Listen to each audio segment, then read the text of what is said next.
Summer's around the corner and there's one pudding you need in your arsenal. It's a real showstopper and a crowd pleaser. Panna Cotta and summer berries. Let's get it.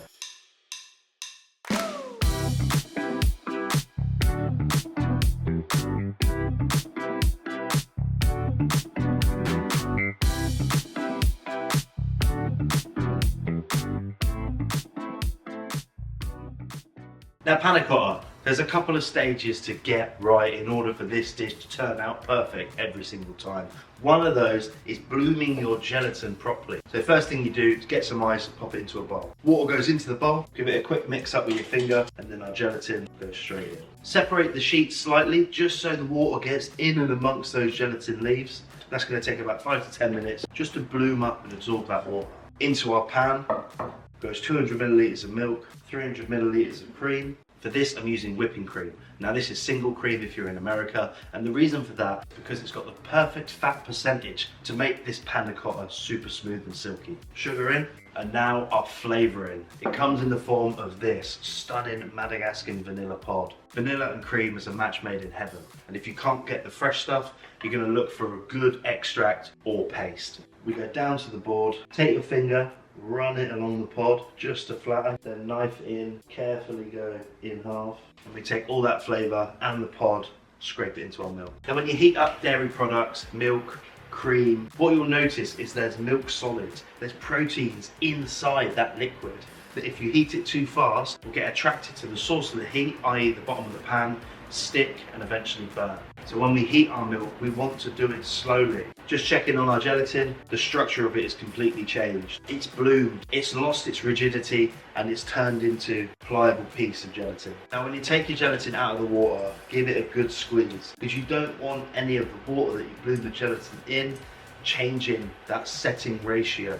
You need it, its own entity, free from moisture, into a separate container. In this case, a jug. And there's a reason I put it into a separate container is because if I put that gelatin into the pan, it's going to get attracted to the hottest thing in that mix, which is going to be the bottom. So we infuse and heat the milk, that cream, infusing the vanilla, melting the sugar separately. It's steaming, so I know that it's around 70 to 80 degrees Celsius. At this stage, we are ready to pour that beautiful infused vanilla liquid over our gelatin and start to create this stunning, iconic panna cotta. At this stage, you want to give it a really good mix just to make sure that gelatin is fully melted and become one with that cream and milk.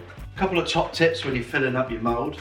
Number one, do it on a tray. That way you can transport all the moulds in a oneer over to your fridge or cool place where you're going to set these puddings. These are little 6-ounce pudding bases. You can get these from all good food shops and even on Amazon. You want to make sure you weigh the mix into these pudding moulds so everyone gets the same size panna cotta. So with our mould on the scale, we're going to pour in, I'd say 100 grams is a good panna cotta portion.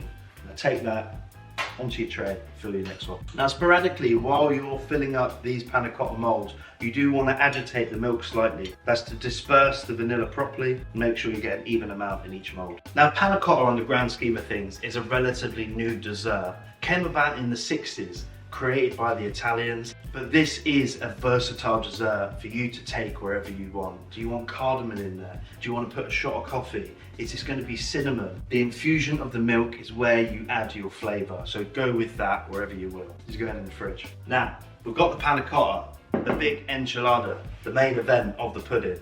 What we're going to put with that today? Berries. I've got raspberries, I've got strawberries. So these beautiful raspberries straight into a bowl. Now you want the majority of the raspberries in there, but always leave a couple back, the big plump VIP looking ones, to garnish the dish at the end of cooking. Strawberries are banging season at the minute, so I'm just going to take the tops off in half and they go in as well. And the same as the raspberries, I've left back some of these beautiful little strawberries just to garnish the dish at the end. These are easy ways for you to imbue different textures and flavours into your dishes with no extra work at all. And these are berries, agreed. But this could be pineapple, this could be mango, this could be fig and red grapes. In winter, we're looking at blackberries, red currants. It's the technique we're looking at today, but you take the flavours wherever you want them to go. Into our bowl, healthy pinch of sugar. And now a lemon. And the zest of this just goes straight in. The addition of that zest is just going to bring a little bit of flavour, a little bit of perfume, carrying through those strawberries and raspberries and moulding that whole dish together. We're going to give this a good mix. We're going to set this aside now for 20 minutes, just so that sugar can start to draw out the moisture in that fruit and wake up all those beautiful flavours. The sugar has done its job, macerating the strawberries and drawing out that sweetness and that moisture. There's fragrance in the air, the lemon is mixed in. All that's left to do now is flash it in a hot pan, large frying pan, onto the heat. Once your pan is hot, stick your berries straight in. It's important we work quick at this stage. You want to break the berries down slightly while still capturing the freshness. Just once the edges of those strawberries start to become translucent, we go off the heat. Back into your bowl and we cool this in the fridge. This panna cotta's been in the fridge now for about an hour. If you want a really good set, you're looking for 3 hours plus. But where we're at the minute, this is perfect. Now, getting the panna cotta out of the mold, a lot of people use knives or heat, but if you've done the recipe properly, you don't need to. You take one finger and just press on top of the panna cotta, releasing it from that mold. And what you'll see once you get halfway around the top is it starts to move as one, and that is that panna cotta releasing from the mold. Now hold it on its side, take your finger and just drag very gently and ply away the panna cotta from the wall. And once that air is behind the mold,